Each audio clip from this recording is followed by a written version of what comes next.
Olá, meninas. Nós vamos entrar no mês de março.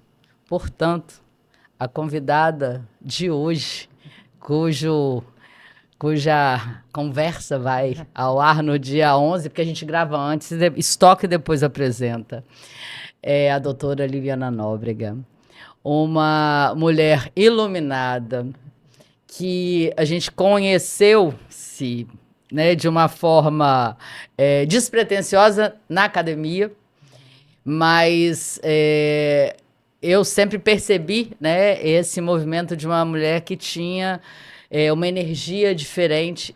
E dentro do Acelera aí que eu conheci mesmo quem é a doutora, né, e a pessoa Liliana, que tem, né, inclusive um nome parecido com o meu, olha que orgulho, Tá né, vendo? também é Lili, mas que tem uma trajetória linda, cheia de conquistas, cheia de coragem, cheia de ação empreendedora, dentro de uma área, que muitas das vezes a gente associa a figura do médico somente àquele profissional que nos atende, que vai lá, que faz cirurgia. Mas eu descobri uma Liliana que é muito mais sistêmica, muito mais preocupada em cuidar das pessoas no físico, no espiritual, né, desaguando ali no emocional.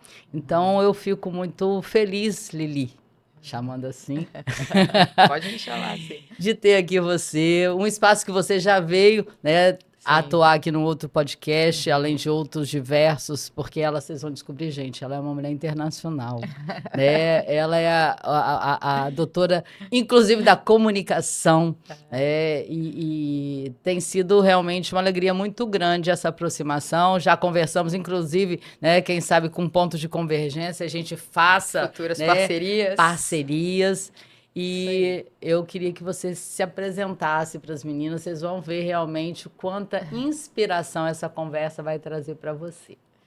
Eliana, para mim é um grande prazer estar aqui com você. Como você falou, a gente se conheceu na academia, depois nos aproximamos no evento que você fez, no Acelera Sim. 2025. Também pude conhecer um pouquinho mais do seu trabalho, da sua trajetória também. E acredito que vai ser um bate-papo muito legal. Bom, para resumir então para as meninas, meu nome é Liliana Nóbrega Cordeiro, eu tenho 50 anos, completei 50 anos agora, 2 meses atrás. Estou muito feliz com essa nova idade, né? E 26 anos de formada, me formei em medicina pela Universidade Federal do Espírito Santo em 1998. Fiz residência em oftalmologia no prestigiado Instituto Hilton Rocha, em Belo Horizonte. Foi uma grande escola para mim. Lá tive grandes mestres, tenho grandes amigos mineiros, tive uma grande sorte de ter sido aprovada em Belo Horizonte, uma cidade que eu amo. E o estado de Minas Gerais também me acolheu de uma maneira maravilhosa naquela época minha de residência. Voltei para o Espírito Santo em 2002 e iniciei minha vida profissional, né? Então já estou aí há 23 anos de volta em Vitória, com muitas conquistas, como você falou, mas muitos desafios também. Os desafios foram imensos em todas as áreas da minha vida, mas com muitas conquistas também. Então eu chego aos 50 anos, 26 anos de formado, faço um balanço assim da minha vida, eu acho que foi muito positivo também. Para mim também os 50 anos foi um marco, né, de É muito legal, transformação, né? às vezes até diria de libertação, né, Sim, porque sim, a gente sem se dúvida. permite ser, né, com muito mais coragem.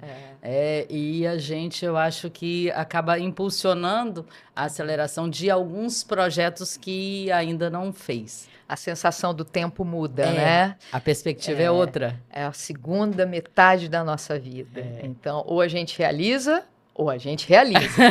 Exatamente. Então, vem essa perspectiva diferente realmente, né? E a gente conversando, a gente descobriu alguns pontos de convergência, né? Sim. Assim como a Liliana, eu estudei na mesma escola, Sacré-Cœur, né? E ela falava do quanto que essa fase da vida ela foi importante na formação do ponto de vista dos valores, do ponto de vista da disciplina, né? A gente sabe o quanto que existia disciplina, né, no colégio de freiras ali, mas ao mesmo tempo o fomento por se permitir experimentar coisas novas em relação à área das artes, isso tudo, né, eu acho que esportes, isso tudo é muito, muito interessante. E você ficou ali no Sacré-Cœur até entrar na universidade, assim como a Flávia, minha irmã, que é médica também. Então, ela teve a oportunidade, né? Na 8ª série, eu fui para a escola técnica, eu fui para a área, né, da engenharia. E a Flávia ficou ali e realmente o Sacré-Cœur, eu acho que realmente é uma boa, né, uma boa lembrança, não só pelos amigos, que a gente ainda mantém os nossos grupos, né, de WhatsApp do pessoal do Sacré-Cœur, os encontros que de vez em quando acontecem, mas essa referência de base, ela é essencial. E eu estava assistindo lá, fiz um dever de casa, porque a história dela é maravilhosa. Eu falei assim, uma dica para você. Tem lá uns briefings rápidos de uns vídeos que eu fiz para você entender um pouco mais. E por mais que a gente conviva com alguém, tenha, né, já trocado muita ideia, algumas descobertas são bem interessantes. Uma delas, que eu não sabia que você nasceu no Mato Grosso do Sul, né?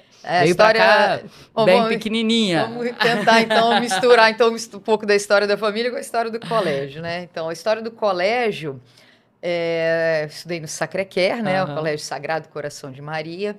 Meu grupo mais ativo do WhatsApp é do Sacré-Cœur. Nós mantemos até hoje, a gente mantém essa amizade. Quando a gente está junto, parece que o tempo não passou. É uma nostalgia também, né? Vontade de voltar no tempo. Todos se gostam, cada um teve uma história de vida diferente, diferentes profissões, né? Uns com mais facilidade, outros com menos. Mas aquele amor, aquele respeito pela origem, pela família, de se conhecer desde criança. Então, existe um carinho tão grande quando a gente se encontra, é algo tão mágico e que a gente frequentemente tem feito. Sim. E nós fizemos algumas festas, eu acho que uns 6 anos atrás, depois a gente fez uma festa no colégio, churrasco, aulas, festas, reuniões em casa de amigos. Então a gente mantém reuniões em barzinhos para a gente se encontrar de vez em quando, né? E essa relação do colégio, para mim, é tão importante. Eu tive grandes professores, grandes mestres. O colégio, apesar de ser um colégio que tinha, né, a origem religiosa, que foi também uma coisa boa para nós, a disciplina, teve uma questão vanguardista, na minha opinião, né? A gente tinha aula de teatro, a gente fazia muitos esportes, a gente tinha vôlei, aula... eu jogava vôlei lá, eu vi que você jogava Eu joguei vôlei, joguei handball e fazia bastante educação física, sempre fui muito ligada aos esportes, era uma excelente aluna, sempre fui uma aluna de realmente altíssima performance, assim, a minha vida escolar inteira, tanto na escola quanto na faculdade, na residência. Então, gostava de me dedicar aos estudos, mas, paralelamente, eu tinha uma vida muito ativa fora dos estudos, que acho que também me ajudaram bastante para eu desenvolver liderança, para eu me desenvolver em outros aspectos emocionais até, que foram fazer dança, tênis, aí fui campeã de tênis, fiz balé 10 anos na Dona Lenira, então gostava de dançar, estudei línguas, desde novinha estudando inglês, com 14, 15 anos fui estudar francês, então eram coisas às vezes que eram muito diferentes para uma adolescente, né? Às vezes um adolescente vai estudar francês, né? Mal queria estudar inglês, mas já com 15 eu falava inglês muito bem, aí já quis estudar francês. Já tinha, né, atingido a performance e já foi buscar um novo desafio. E eu desafio. jamais imaginaria que eu iria desfrutar tanto dessas línguas estrangeiras na minha vida profissional. Que hoje são 5, tá, gente? Ela fala 5 línguas. Então, eu simplesmente gostava de estudar línguas, era uma coisa que me atraía, porque você estudava não só a língua, mas a cultura de um país, a gastronomia, você tinha muita informação cultural num curso de inglês, de francês, de línguas, né, etc. E aí eu acho que essas outras coisas que eu fiz, que foi arte, Teatro, né? estudei teatro, estudei dança, joguei tênis, joguei vôlei, joguei handebol, línguas estrangeiras, tudo isso me fez desenvolver mais habilidades emocionais. Então, eu era uma excelente aluna no colégio, mas fora do colégio eu fazia tantas outras atividades que eu acho que me ajudaram bastante depois a ser uma empreendedora. É uma inteligência emocional que foi sendo construída por vários formatos e experiências. Porque se a gente pega o esporte, ele traz uma grande contribuição, né? De fazer com que a gente entenda que no jogo, né, existe alguém ali que vai ser classificado como vitorioso, mas que o esforço que se faz para buscar a vitória é igualmente vivido pelas partes. Então, o fair play, né? É a gente estar ali no jogo limpo com o outro. Isso. E também, muitas das vezes, no coletivo, você jogava vôlei, né? E traz uma outra Handball. dimensão. O tênis, né? Uma concentração, uma ação repetida, né? Para aprender ou para estar performando melhor no saque. Então, tudo isso traz. A questão do teatro, eu acho que te trouxe muito. Eu fiquei, assim, impressionada com a sua capacidade de comunicação. Então, quando ela fala, ela inunda, né? E essa oratória, ela é importantíssima. Na comunicação, inclusive, com o paciente, né? Então, Sim, você olha sem no olho, dúvida. você está falando ali de uma forma a permitir com que o outro entenda, porque na medicina, muitas vezes, a linguajar, né, que é mais sofisticado, afasta a relação paciente, né, médico, né? Justamente comunicar algo que é muito denso às vezes, que é muito difícil, às vezes Sim. os pacientes estão bem sofridos, né, bem já procurando vários outros médicos, e aí chegam em mim já com uma situação muito grave, que eu realmente virei muito especialista na doença do olho seco, e às vezes você explicar como ele chegou até lá, né, de uma maneira mais fácil, de uma maneira que ele Sensível, né? sensível, com empatia, recebendo esse paciente da melhor maneira possível, entendendo o seu sofrimento e explicando para ele como isso aconteceu, os mecanismos que levaram isso a acontecer e que se ele não tratar também pode piorar ainda mais e que podem acontecer coisas ainda piores, né? Então você resumir isso de uma maneira mais leve ou de uma maneira que o paciente entenda melhor, né? Sem dúvida, a oratória me ajudou muito. Eu fiz oratória, Liana, em 2007, na Ordem dos Advogados do Brasil. Nem existia rede social no Brasil. Então, você vê que eu procurei um curso de oratória em 2007, onde não havia nem rede social. Assim, eu estava te falando que E o que me eu chama a atenção é essa sua antecipação, é né? engraçado. Por que eu De quis? Eu estar dava buscando aulas. novas coisas que depois adiante vão ser total, né, necessários para você aproveitar as oportunidades. Como que foi isso? Eu, quando cheguei em Vitória, eu fui professora substituta na Universidade Federal do Espírito Santo, então eu dava aula para graduação, dava aula para residentes também, e sempre admirei pessoas que falavam bem, né? Políticos, empresários, enfim. E quando a comunicação ela é muito eficiente, empática e assertiva, você fica realmente hipnotizado por aquele comunicador, né? É uma comunicação magnética, né? Chama muito a atenção. Então, eu fui fazer na Ordem dos Advogados do Brasil e quem era o professor era um professor de teatro. Era o Que Gobi? era o Gobi. Ah, você fez aula com Eu o fiz com o Gobi. Gobi, que foi um grande ator, Sim. magnífico aqui do nosso estado.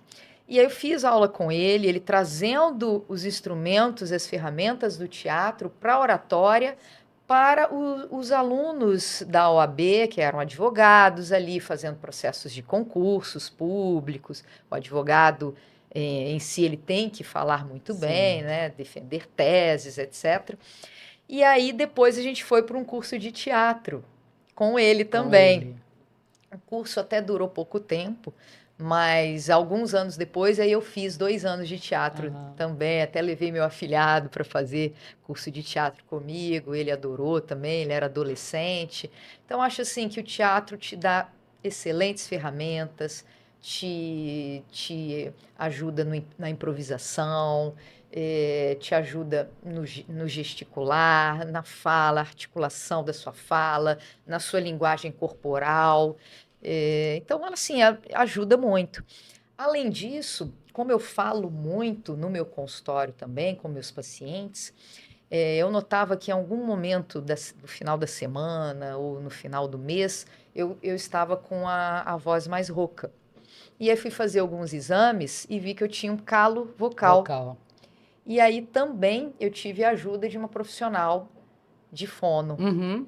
E aí também eu fiz 1 ano de fono. Então, com a Tatiane Gastão, que hoje faz aí de todo o pessoal da TV Gazeta, dos jornalistas, pessoal que vai para o The Voice Brasil, Aham. o menininho, a criança que foi campeã. A Campeã. Tati é muito competente e ela também me ajudou muito nesse processo e de exercícios. Então, você veja, né? Eu fiz oratória, fiz teatro, fiz fono, mais de 1 ano. Então, são coisas que foram me preparando realmente, né, para essa questão da comunicação. Aham. E aí chegou, né, numa fase onde você escolheu a medicina e eu percebi pela, né, sua colocação lá no vídeo que eu assisti que isso tinha a ver com um propósito seu, né? Você queria atuar como profissional onde você pudesse ajudar as pessoas. Sim. Né? E a medicina exatamente é um campo oportuno para isso. Sim. E aí entrou na faculdade muito nova, 17 anos, 18, né? 18. 18 anos. E aí vem um novo ciclo, né? A gente começa a amadurecer quando a gente entra na faculdade, Sim. porque é um baque, de certa forma, porque a gente está acostumado com modelo, né, como aluno, e a faculdade desconstrói, né, todo o formato com que a gente até então estudava. Então, a gente é testado, né, ali no nosso comprometimento, na nossa disciplina, na busca, né, do conhecimento daquela área que a gente está buscando, né, se profissionalizar. E aí você entrou na UFES. Entrei na UFES e futucou tudo. Eu sei que foi monitora, né? Participou ali de pesquisa, né? Fez aquela. A gente estava até conversando aquela extensão, né? Com o Dr. Carlos Clay, né? Indo para uma área que hoje não é a área dela, mas que também trouxe muito, eu acho, um olhar aguçado para o cuidar de pessoas mais carentes, né? Que havia ali no grupo dos pomeranos. E dentre outras coisas, monitora, eu até não contei mais nos dedos que acabaram os dedos, né? Foi monitora de várias disciplinas. Logo que eu entrei foi um baque, como você disse, né? Porque eu era uma menina, uma jovem que estudava no colégio e que fazia múltiplas outras atividades, como a gente conversou, né? Quando eu entro na faculdade, aula integral, dia inteiro, volume de estudo gigantesco, foi um baque para mim. Então, eu tive que realmente me acostumar naquele primeiro e no segundo ano. Foi difícil, tentava estratégias para ficar acordada, para estudar. E aquele primeiro ano foi difícil nesse sentido. Segundo ano eu já equilibrei um pouco mais, mas desequilibrei estudando os finais de semana. Eu acho que no terceiro ano eu tive até uma certa estafa, de tanto que eu tentei estudar no primeiro e no segundo. E no terceiro eu tive quase que vamos falar com uma estafa mesmo, assim, né? De estudar demais. Fiz todos os exames, estava tudo bem. Meu médico falou, estuda menos, Liliana. O médico. O médico falou, e hoje ele é meu paciente, querido. A família toda dele é minha paciente. Eu lembro de fazer exame com ele. Ele falou, ó, estuda menos, você não tem nada não. E aí eu falei, vou tentar equilibrar mais, né? Então, eu ia estudar à noite, na hora que eu tivesse o sono, aí eu ia dormir. Aí foi o resto da faculdade inteira sem perder noites de sono, a não ser por causa dos plantões, e passei do mesmo jeito, com as notas boas do mesmo jeito, né? Então, no início foi muito difícil para mim, foi um baque mesmo, e porque eu não conseguia equilibrar a atividade física com o estudo, eu queria estudar mais, e eu era uma atleta, e aí de repente eu paro e fico só estudando, Nessa época né? que você ainda jogava tênis? Jogava tênis. E quando eu entro na faculdade, eu tenho que parar de jogar tênis, né? Eu tive que realmente escolher, ou eu ia jogar tênis ou eu ia fazer faculdade de medicina. Sim. E aí eu fui para a faculdade de medicina, né? Comecei a jogar tênis com 13, 14 anos, né? Fui campeã aqui, Vitória, estadual, universitária, mas se eu tivesse que ser uma atleta de tênis, eu teria que ter começado muito mais cedo, né, para ter uma carreira assim nacional ou internacional. Então eu tive muita consciência que o caminho seria faculdade e eu também, sempre boa aluna, optei pela medicina por uma questão muito de propósito mesmo, uma questão juvenil, assim, de propósito. Eu queria fazer algo que ajudasse as pessoas. E a medicina é uma carreira, assim, né?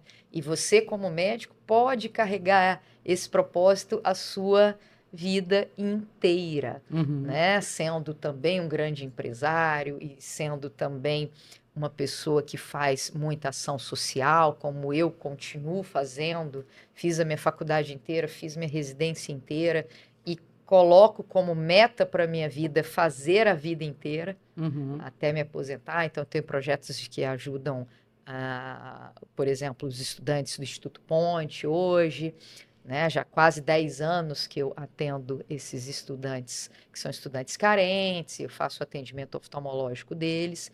Para mim é um grande prazer, eles são meninos Esse projeto é fantásticos. lindo da Bartira, Da né? Martira, uma Maravilhoso. querida colega, amiga de Sacré-Cœur Ah, ela também. era da época do Da Sacré-Cœur. época do Você sabe Sacré-Cœur. que eu fui professora do Rodrigo, o Do irmão irmão dela. dela, Ele foi meu aluno, que você é engenheiro falou. também, né? Você falou que você foi professora substituta da É. UFES. A minha trajetória acadêmica começou como professora substituta na UFES também por um ano. E ali naquela época eu fui professora do Rodrigo, Luiz Cláudio Montenegro também, que hoje está. Conheço também, amigo.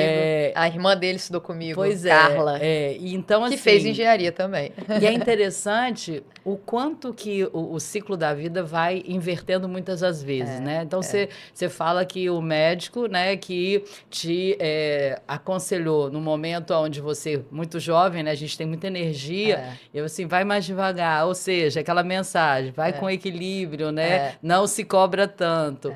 Hoje é teu paciente. Eu já né? meu paciente. E eu já vivi também essas histórias, né? Alguém que foi meu professor, teve uma professora que foi lá do Sacré-Cœur, a Mônica, e depois eu dei aula numa pós-graduação para ela. Olha, Pois que legal. ela, de novo, se tornou uma pessoa que me contratava porque ela foi RH lá do Sebrae, né? Então, a vida vai fazendo esses movimentos. E recentemente meu afilhado está na faculdade de medicina e está sendo aluno da minha professora de iniciação científica. E é lindo isso na vida. É lindo, né? e eu postei até essa foto, e falei, olha, que alegria ver o Daniel sendo aluno da Ivanita, que foi minha professora de medicina, foi a minha orientadora de iniciação científica, e hoje eu sou médica dela e da família inteira. E o Daniel está sendo aluno dela, que é uma pessoa e uma amiga maravilhosa, uma professora maravilhosa. Então, esses ciclos da vida são muito interessantes. Sim. E aí, desde a época da faculdade, essa sua visão, né, social era bastante forte, né? Na Universidade Federal do Espírito Santo, a gente tem muito esse trabalho, né, Eliana? Então, a Faculdade de Medicina da UFES vai te ensinar todas as matérias do currículo da medicina, mas você tem muitos projetos sociais. Então, eu logo no segundo período comecei a fazer monitoria de histologia.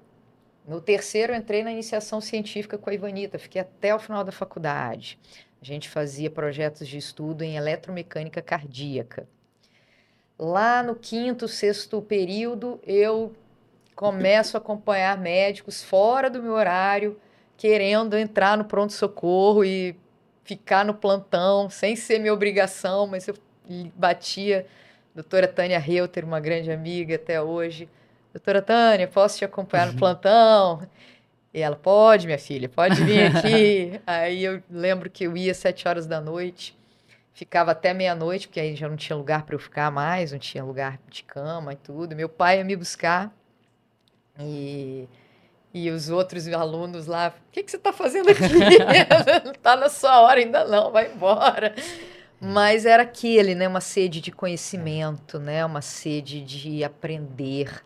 Então, na faculdade, realmente eu me dediquei muito, gostei de muitas matérias, gostei de cardiologia, gostei de neurologia, fui monitora de neuroanatomia, esqueci de falar, com o professor Sarmento, que já faleceu, mas foi um grande professor na área básica também. Hoje sou médica de grandes professores que eu tive na área básica, na área clínica. Eles sabem, né, quem eles formaram.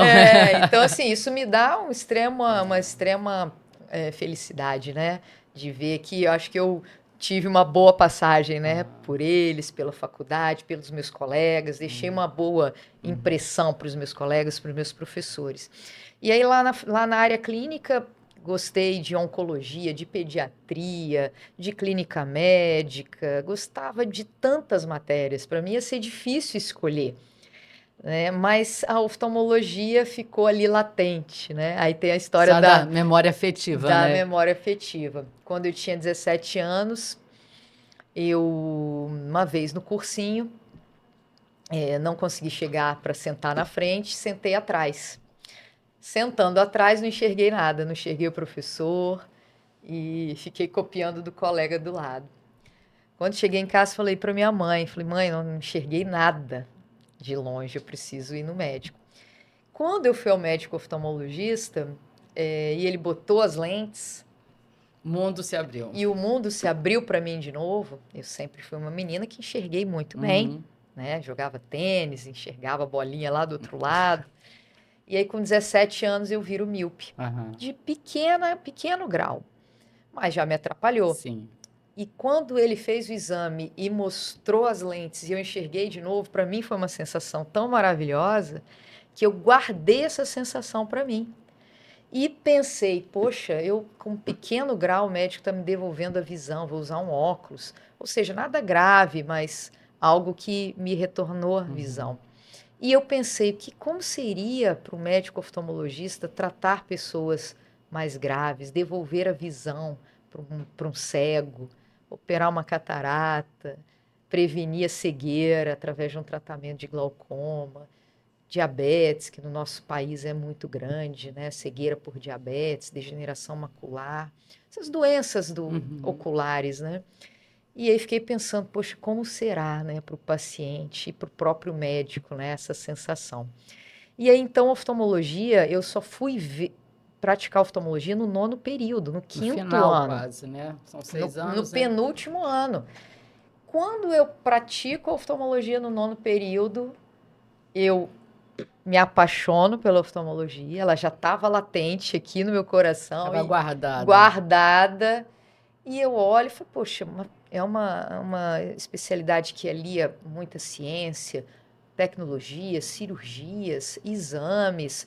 É uma especialidade que está totalmente interligada com o resto do corpo, uma interface muito grande com a neurologia, cardiologia, infectologia, reumatologia, áreas clínicas que eu adorava, endocrinologia, então diabetes, problemas de tireoide, doenças autoimunes, doenças oncológicas, infecciosas, neurológicas, hipertensão, diabetes. E aí eu pensei, é a oftalmologia. E aí dali em diante eu bati o martelo que seria oftalmologista e passei a dedicar um pouco mais de horas para estudar oftalmologia também. E aí você, né, uma vez formada, você foi fazer residência, nada mais, nada menos, no Instituto Hilton Rocha, né? Isso, lá em Que Belo é Horizonte, que e era uma grande sempre foi uma referência não nessa. só no Brasil, mas na América Latina, né? O Instituto Hilton Rocha recebia médicos de Minas, do Brasil inteiro, América Latina, às vezes até da Europa vinham pacientes consultar. O professor Hilton Rocha foi um grande visionário também, ele era professor da UFMG e ele montou o Instituto Hilton Rocha como um grande instituto de atendimento de oftalmologia, onde tinha a parte privada da oftalmologia e também a parte social. pública, né? E os residentes atendiam toda essa parte pública, a gente atendia pessoas do estado de Minas Gerais inteiro, um estado muito grande, um estado que tem áreas extremamente pobres. Nós atendíamos pessoas que eram analfabetas, né? Estou falando de 26, 27 anos atrás. Pessoas que eram analfabetas, então pessoas muito graves nas suas patologias. E ele monta um instituto que na época era chiquérrimo, assim, né? Instituto Hilton Rocha e a Fundação Hilton Rocha, que era parte do SUS, onde havia todas as cirurgias e todos os tratamentos. Havia uma imprensa braille, onde você podia levar um livro e saía com o livro escrito em braille. Havia um parque para crianças se desenvolverem, crianças com baixa visão, cegas, se desenvolver um parque tátil para essas pessoas se desenvolverem, piscina. Havia uma exposição de arte de pessoas cegas que faziam pinturas. Então, você veja quão inovador esse homem foi lá atrás. Empreendedor e inovador, né? E você foi viver nesse ambiente. E eu fui viver nesse ambiente. A biblioteca tinha livros antigos da oftalmologia mundial, recebíamos artigos, revistas científicas da Europa, dos Estados Unidos, numa época que a gente está falando para a internet, né? 2000. Final da década de 90, 98, 99, 2000, 2001. Então a biblioteca era fantástica, o Instituto Hilton Rocha era fantástico, o centro cirúrgico era gigante, a Fundação Hilton Rocha era uma torre de Babel, gente de todo o Brasil, América Latina, falando espanhol. E, então foi muito legal. E um projeto de assistência nos municípios onde não havia oftalmologia. Era aquele que você tinha que circular aí pelo interior.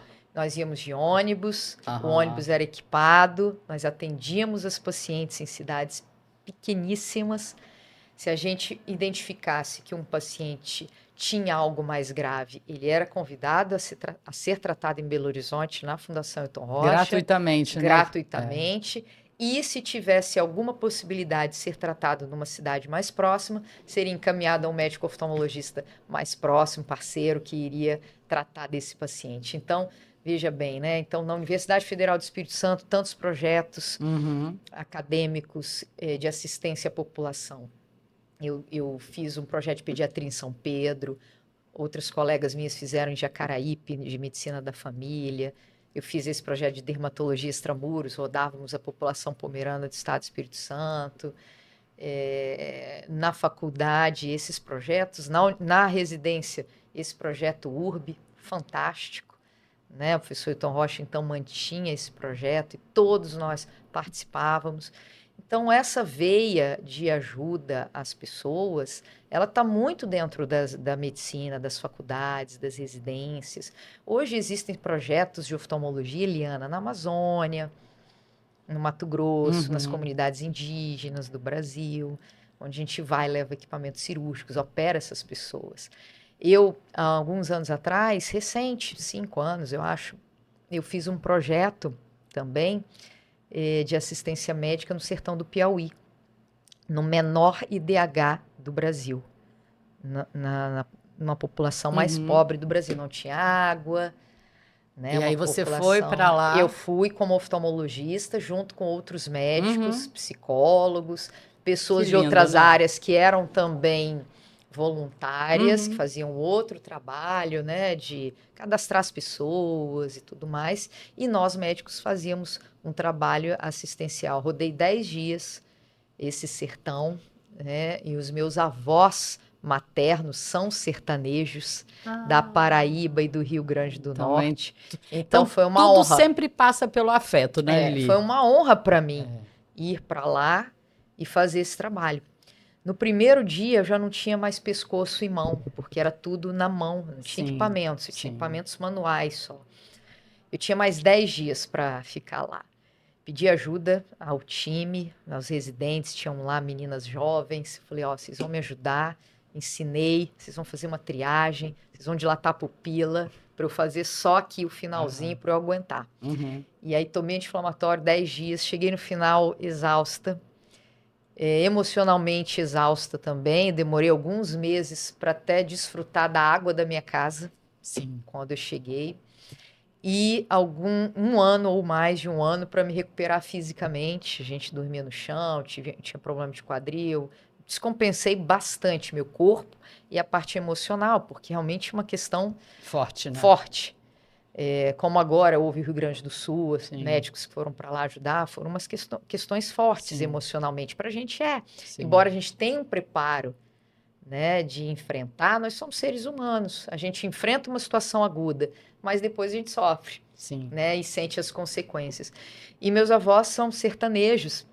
Você perguntou lá que eu era do Mato Grosso do Sul, e meus avós saíram do sertão e foram para o Mato Grosso do Sul.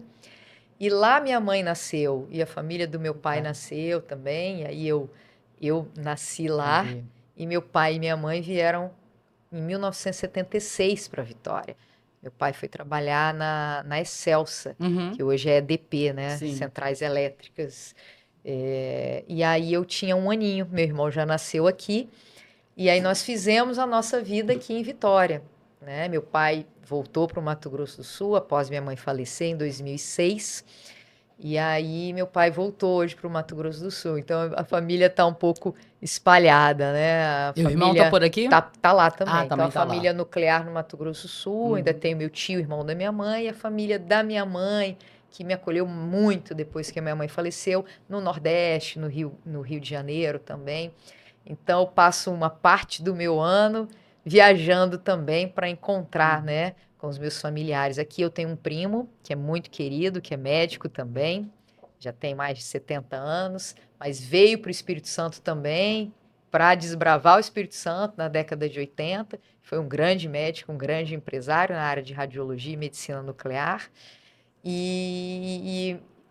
Meus pais chegaram antes. Então, meus pais chegaram em 76, ele chega na década de 80, nós éramos os únicos parentes, né? E aí a gente se apoiou mutuamente, né? Então, assim, ela é uma família corajosa, a sua família, né? Sim, Então, sim. todos esses movimentos, você dá continuidade a isso. E uma coisa que me chamou bastante a atenção, dentro do seu processo, né, de residência, você investiu um tempo, né, inclusive pessoal, para viver 3 trabalhos, plantões, Sim. enfim, se dedicar para que naquele momento você pudesse, na oftalmologia, realmente abranger, né, o maior volume de conhecimento, competência. E vocês têm que tomar uma decisão em relação ao fellow, né? Sim. E me chamou a atenção que quando você fez essa escolha, você fez uma escolha para entrar no Oceano Azul, Sim. né? Sim. Então, você foi para uma área que talvez não fosse o padrão mais comum, né? É uma área que demandava na época, nós estamos falando de quantos anos atrás, né? 23 anos atrás. Mais, 26, né? Talvez um pouco mais de esforço ao retornar, porque eventualmente não teria naquela época a demanda que tem hoje. Sim. Né? Já falei para você que a gente vai marcar e ela vai fazer minha cirurgia de pálpebra. Vamos lá. Mas eu achei super interessante. Sim. Tanto nessa dimensão quanto naquela que depois você se especializou e hoje você é referência, Sim. ouso dizer mundial, né? Que é na área do olho seco. Né? Então, isso tudo mostra essa coragem de ser diferente. Sim. Quando eu fui para a residência, Liana, meus pais tinham passado um problema assim financeiro. Então, quando eu fui para a residência, eu tinha que me virar. Foi para tomar rédeas da sua... Foi para virar adulta. Eu fiz faculdade dentro da casa dos meus pais, eu tive todo o apoio dos meus pais e foram pais maravilhosos para mim. E quando eu fui para a residência, eu era muito responsável.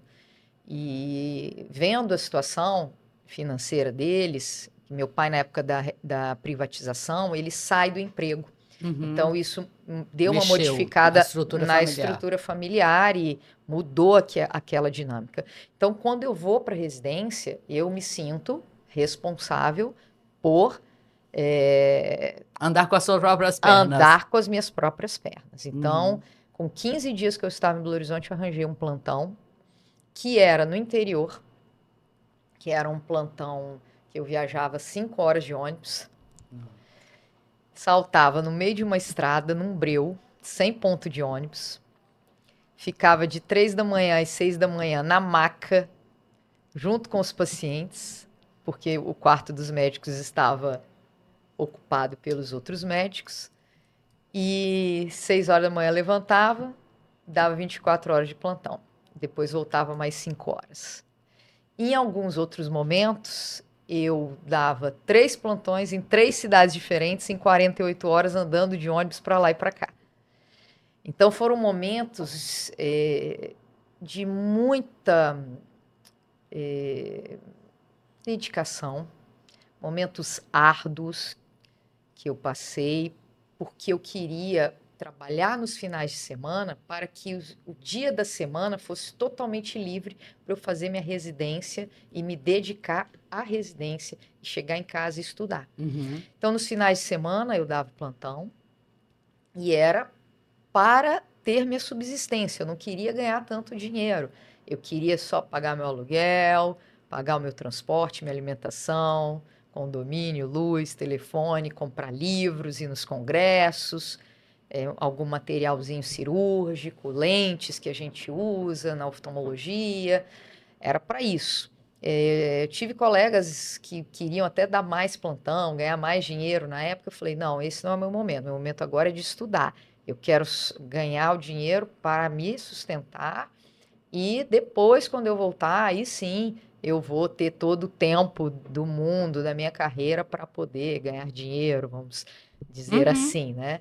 Então, houve esse sacrifício pessoal no final de semana para que eu tivesse a residência livre e me dedicasse à residência. Então, chamei muita atenção também, os professores, ah, Liliana, você é muito aplicada, me indicavam quando ligavam para o Instituto Tom Rocha, não tem alguém para indicar para vir aqui para Santa Catarina, para o Rio Grande do Sul, para Recife?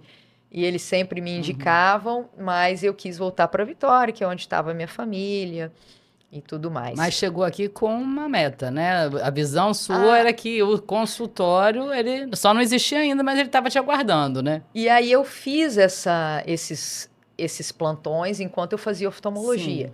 Depois que eu me formei oftalmologista, aí eu falei, não, agora não. Agora eu vou ser oftalmologista. E aí continuei viajando para cidades do interior para fazer atendimento oftalmológico. Nas cidades, nas prefeituras. E aí ganhar meu dinheirinho para continuar a fazer o fellow. E aí foi que eu escolhi fazer cirurgia plástica ocular. Por quê? Realmente saí um pouco de dentro do olho, onde todo mundo só estudava, queria fazer cirurgia de catarata, ou retina, ou glaucoma, ou córnea. E eu quis sair um pouco, né, para fazer algo diferente, ter um outro conhecimento, chegar na minha cidade com algum diferencial competitivo de mercado. Na época, quase não havia cirurgia plástica ocular em Vitória. E aí eu decido fazer a cirurgia plástica ocular como fellow. Eu tive 2 professores maravilhosos, foi o Dr. Murilo e a doutora Silvia. Eles são um casal e eles se dedicavam bastante ao ensino, eles eram muito organizados, se dedicavam ao ensino. Então foi uma outra coisa que me chamou a atenção também, fazer um fellow com um casal que era muito dedicado a ensinar. Então, para mim foi muito positivo, são meus grandes amigos até hoje, né? Então, eu tive também uma grande dedicação ao fellow de cirurgia plástica ocular, que foi onde nasceu a paixão pelo olho seco. Você foi no Canadá, foi no Canadá que você teve lá no também Canadá, uma época? Eu fui na época do R2, o segundo ano de residência. Eu tive uma oportunidade para o Canadá. Mas já era alguma coisa na parte de cirurgia e também. lá também eu começo a atender, porque como o médico viu que eu falava inglês e francês, eu era a única médica do hospital que falava francês. Dos residentes. No Canadá. No Canadá. Né? Porque, inglês e francês. Mas né? Eram em Montreal. Montreal, metade da população falava inglês, metade falava francês. E vinham residentes dos Estados Unidos, do Canadá, da Europa, da Ásia, enfim. E eu era a única residente que falava francês. Então, todos os atendimentos em francês ele me deu. Te deu. Então, veja, né? O preparo lá de trás, lá o quanto de que trás, trouxe para você. Porque eu falava inglês, falava francês, então participei das reuniões científicas, participei dos atendimentos, não esperava que eu ia atender, ele me deu e deixou atender, me deu as fichas na época, na McGill University, aí eu rodei 4 hospitais em Montreal, e aí foi muito legal. E um dos professores, preceptores, era um professor de cirurgia plástica ocular, um cara de renome mundial, Dr. Brian Arthur era o nome dele. E foi um cara que me recebeu muito bem. E eu entrei nas cirurgias e ele me mostrou, e foi muito delicado e me tratou muito bem, né? Então, foram, acho que, um conjunto, né? De eu ir ter essa oportunidade de assistir cirurgias na cirurgia plástica ocular, como um cara referência no mundo, autor de livros, de ter me tratado de uma maneira muito educada, receptiva. Chego no Brasil, um fellow de cirurgia plástica muito organizado, 2 profissionais maravilhosos, dedicados, e eu realmente querendo fazer algo diferente do que eu talvez já soubesse um pouco ali do olho, né? Uhum. Deixa eu adquirir um outro conhecimento. E eu acho que Deus é maravilhoso nesse aspecto, né? Porque eu fiz cirurgia plástica ocular, eu comecei a estudar olho seco, que nós atendíamos os olhos secos no fellow de plástica, olhos secos devido a queimaduras, a outras patologias que causavam queimaduras oculares, e a gente, no fellow de plástica, estudava técnicas cirúrgicas para melhorar a lubrificação desses pacientes. Então já veio embarcado, né, essa outra E aí eu começo a estudar olho área. seco, técnicas cirúrgicas para tratar olho seco, oclusão de pontos lacrimais, com mucosa labial, com mucosa conjuntival, transplante de glândulas salivares para dentro da pálpebra para tentar lubrificar esses olhos de pessoas que eram extremamente graves, cegas, até porque o olho ficou queimado ou super seco. E aí eu começo a estudar olho seco. Quando chego em Vitória, eu vi que ninguém fazia propedêutica do filme lacrimal, nenhum médico oftalmologista. E eu comecei a me dedicar. Falei, opa, é mais uma coisa para as pessoas me procurarem.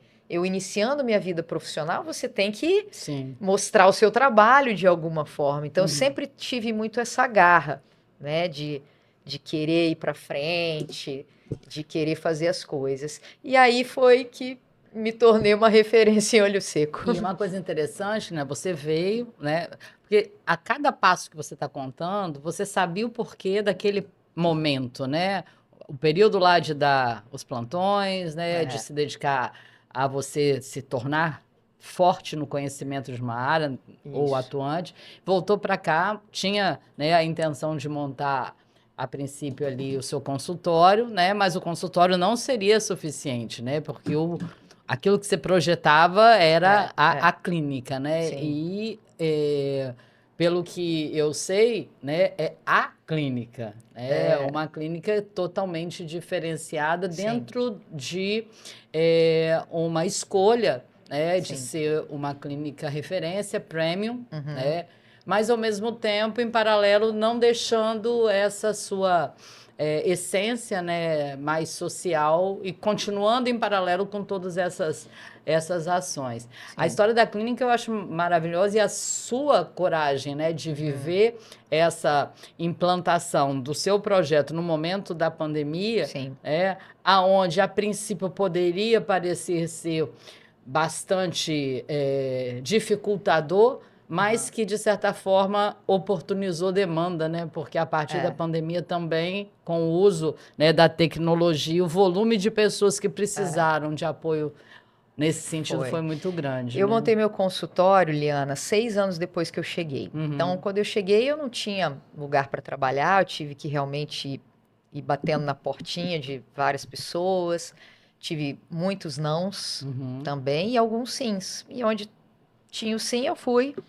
Fui atender na Universidade Federal do Espírito Santo, no Hospital das Clínicas, como médica voluntária. Depois fiz a prova e fui ser professora.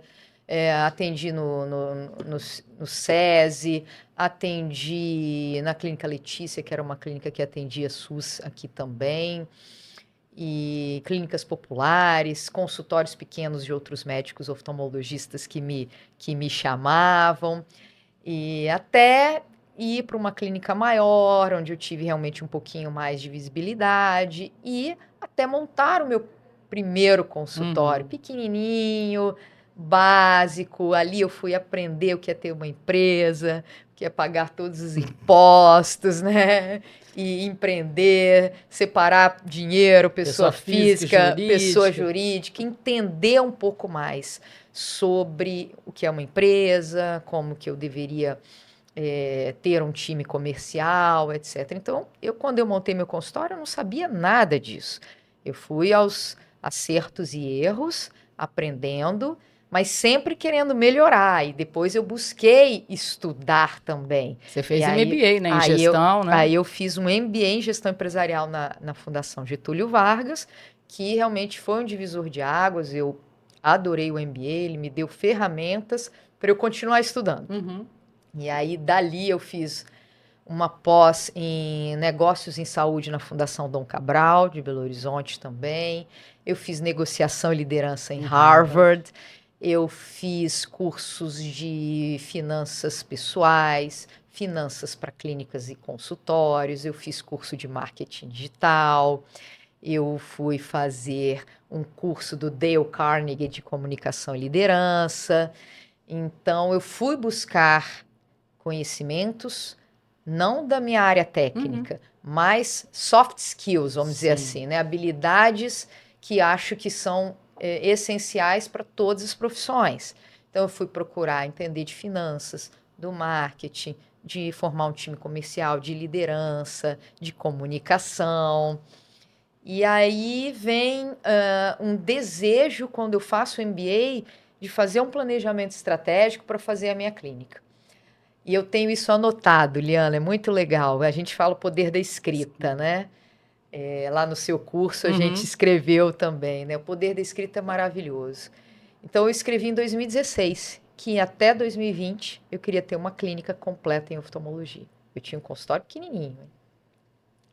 E aí eu fui fazendo todas as ferramentas, o que eu precisava fazer, quando, quanto de dinheiro eu deveria investir. E aí fui me preparando. O que eu podia fazer sozinha, eu fiz. Para fazer a clínica, eu chamei uma colega oftalmologista, a doutora Rochelle, que fez essa parceria comigo para a gente fazer essa clínica mais premium, porque eu a convidei para esse intuito. Eu falei, vamos fazer uma clínica onde a gente possa atender os pacientes de maneira completa, mas de uma maneira mais personalizada, mais humanizada, sem correria, um ambiente bonito, uma vista bonita. E ela topou e a gente buscou um lugar, e aí nossa clínica tem uma vista privilegiada para o Mestre Álvaro, para Ponte, o canal de Vitória. O pôr do sol ali é maravilhoso. E a gente tem uma vista 360, né? Porque a gente dá a volta. Então a clínica vai andando e dando volta na vista de Vitória. Então a gente pega depois a Praia de Camburi, a Ponte Camburi, no outro lado da clínica, Reta da Penha, Pedra dos Dois Olhos, o Mangue da UFES. Então é muito bonito, realmente. Vitória é linda, né? E aí a gente faz esse projeto, eu fiz esse projeto, convidei, a gente começou a buscar lugares em 2019. Em 2020 a gente consegue o lugar, já contrata engenheiro para fazer a obra e juntar as salas. A gente pegou salas do zero, então a gente teve que fazer uma reforma geral. E dia 1º de março a gente compra o piso. Dia 11 de março foi decretada a pandemia e 18 de março o lockdown. De repente, a gente com um projeto na mão, a gente perde 90% dos nossos pacientes, 90% das nossas receitas. Paro para pensar, ligo para ela, falo, tem dinheiro de reserva? Vamos tocar essa obra? A gente tinha 2 opções, parar ou tocar. Aí uma coragem. Aí foi corajoso. Tocamos a obra. Não sabíamos quanto tempo isso ia durar, a pandemia. Tocamos a obra. Olhei e falei para ela, sei daqui 6 meses a obra está pronta, a pandemia talvez um pouco mais controlada, a gente vai tocar daqui. E aí tudo deu certo. A gente fez, em 6 meses a gente inaugurou. Fizemos uma inauguração pequenininha, em momentos separados para a família dela, depois para minha família e amigos. E tocamos, né? E ainda tivemos essa sazonalidade da pandemia em 2020, em 2021. E em 2022 a gente consegue trabalhar normalmente, fazendo as nossas cirurgias, mas seguramos muito ali a peteca em 2020 e 2021, atendendo os pacientes com muito cuidado, com a máscara, higienização. E o que você falou que aconteceu com a pandemia. Com a pandemia, houve uma transformação digital muito grande. Todas as pessoas ficaram presas dentro de casa, usando as telas do celular, o notebook, o tablet para se comunicar, ter aulas online, trabalhar, ter horas de lazer, ver filmes, etc. E o que aconteceu com os olhos dessas pessoas, né? Os olhos Sim. ficaram secos.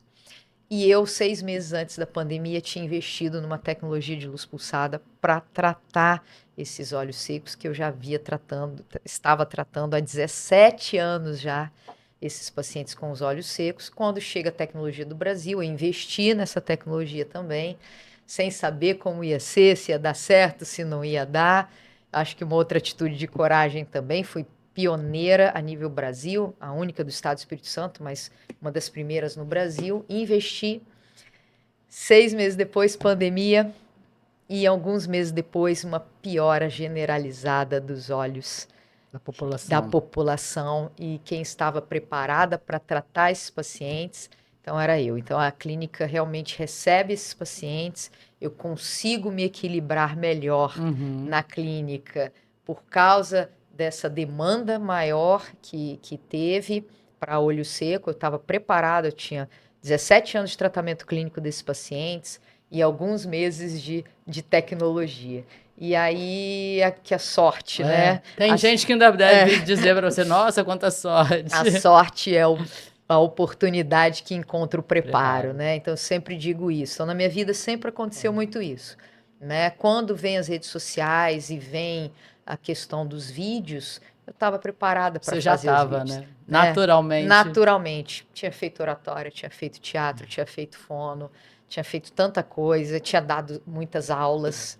E né? você é chamada para dar Sim. palestras pelo mundo, né? Sim. Isso aí faz com que você usufrua da sua habilidade das línguas, né? Do conhecimento, né? Da experiência, dos resultados gerados, né? Dentro das suas intervenções. Eu nunca imaginei que isso iria acontecer.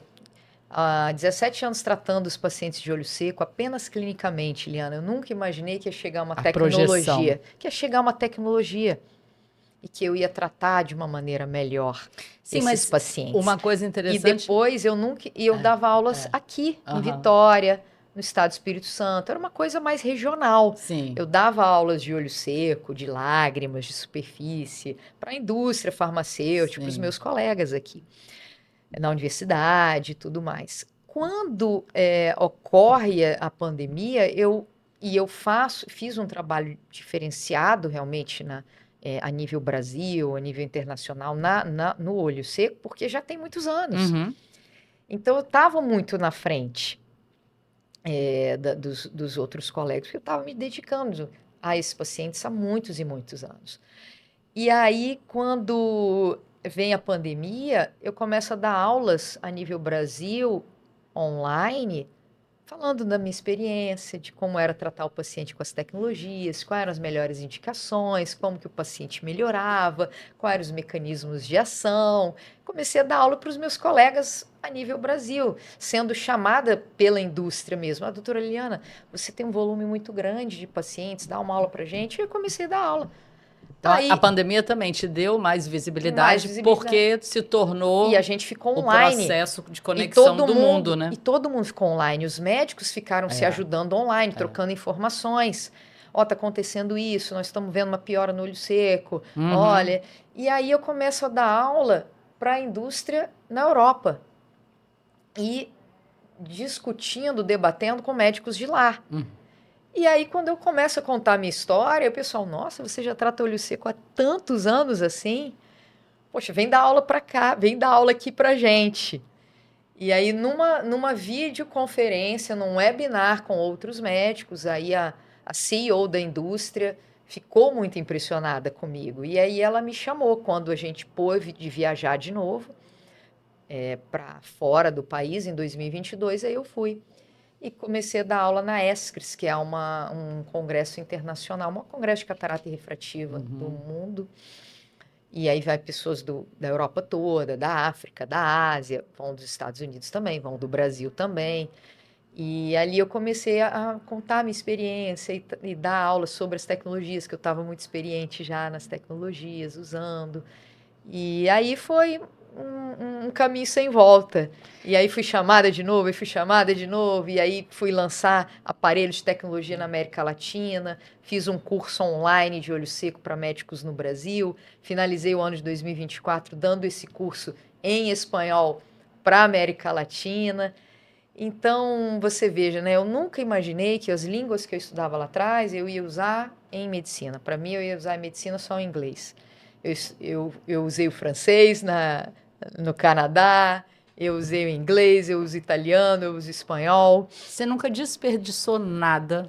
Exatamente. Porque assim, o teatro te trouxe, o esporte te trouxe, exatamente. o curso, né, o MBA, Me né, trouxe te fortaleceu também, para 2025 essa clínica se tornar 2020, 25 estamos nele. E aí é muito interessante isso, né? O como que o universo, que as coisas se ligam, né? vai abrindo portas, né? É Mas é incrível. porque a gente está ali, né, atento. Eu tenho uma característica, Liana. Eu sou muito curiosa. E sou uma pessoa que estudo bastante. Porém, eu sou também da ação. Eu entendi que se eu só estudar, se eu só ficar no campo das ideias e eu não partir para ação, nada vai acontecer. Há pessoas assim. Sim, porque a luz pulsada, essa tecnologia foi oportunizada para vários, mas nem todos. Você foi a única capixaba e uma das primeiras do Brasil. Sim. Né? Então, a ação de estar... a ação. Então, eu acho que como foi a minha vida, né, até as dificuldades que eu passei da minha família, que eu tive que chegar em Belo Horizonte e me virar e dar plantão. Tinha dias que eu entrava dentro do ônibus sexta-noite, exausta. Sim.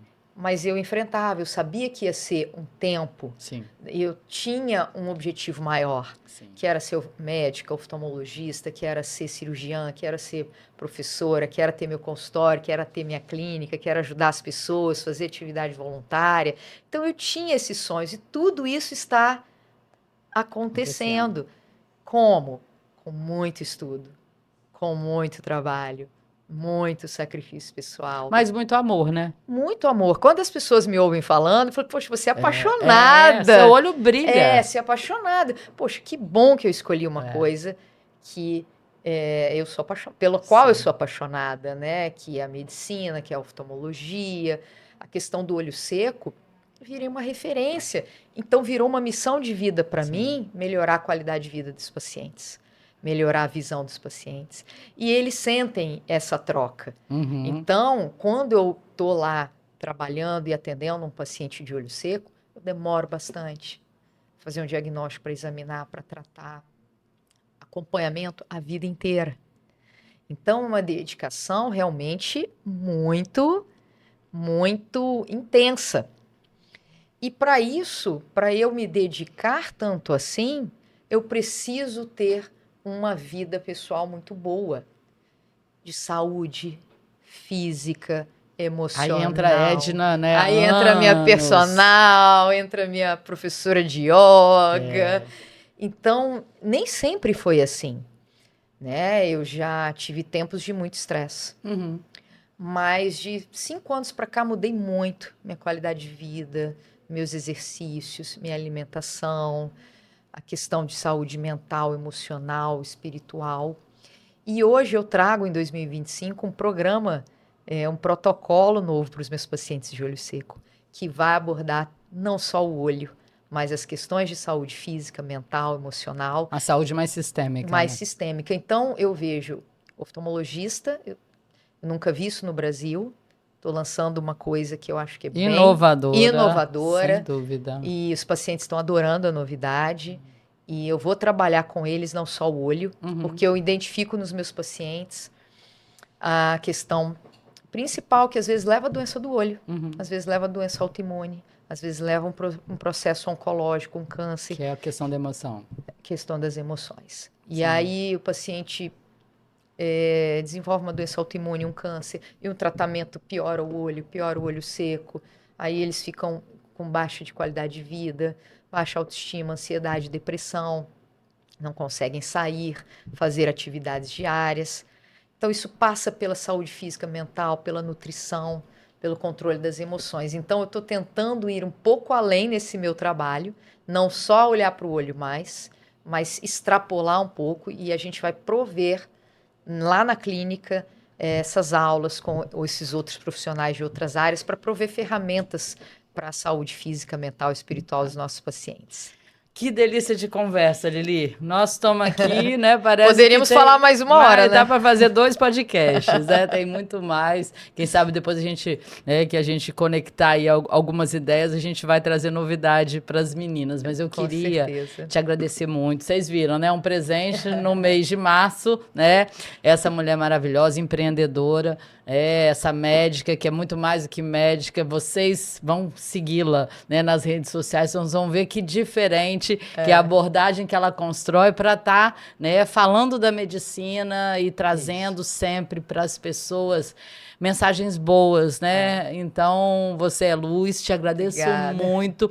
Passa para elas qual é o Instagram, qual é o TikTok, que agora eu soube que ela está com o TikTok. Aonde está a clínica, porque, né, a gente tem muita gente que talvez, assim como eu, vai precisar de você. De pálpebra, de catarata, de olho seco, né? A gente está lá. Bom, o meu Instagram é a DRA, doutora Liliana Nóbrega. Eu não sei direito se o meu TikTok é doutora Liliana Nóbrega, mas deve ser. Porque foi recentemente aberto uma conta no TikTok também para postar os vídeos lá para vocês. LinkedIn também, na parte profissional, aí a doutora Liliana Nóbrega Cordeiro. Facebook é a doutora Liliana Nóbrega Cordeiro. Mas o Instagram, eu acho que eu mexo mais, é DRA Liliana Nóbrega. E aí a clínica tá... A clínica tá no edifício Impacto Empresarial, ali do lado da Ponte da Passagem, aqui no finalzinho da Reta da Penha, aqui em Vitória, com uma vista maravilhosa. E todos que quiserem ir lá serão muito bem-vindos. E como nós somos das redes, quando eu for marcar a minha cirurgia com ela, vocês vão acompanhar tudo. Você vai tirar foto na paisagem depois, e vai marcar o arroba da clínica. Tá bom, Lili, obrigada, querida. Obrigada, querida. Foi ótimo, adorei.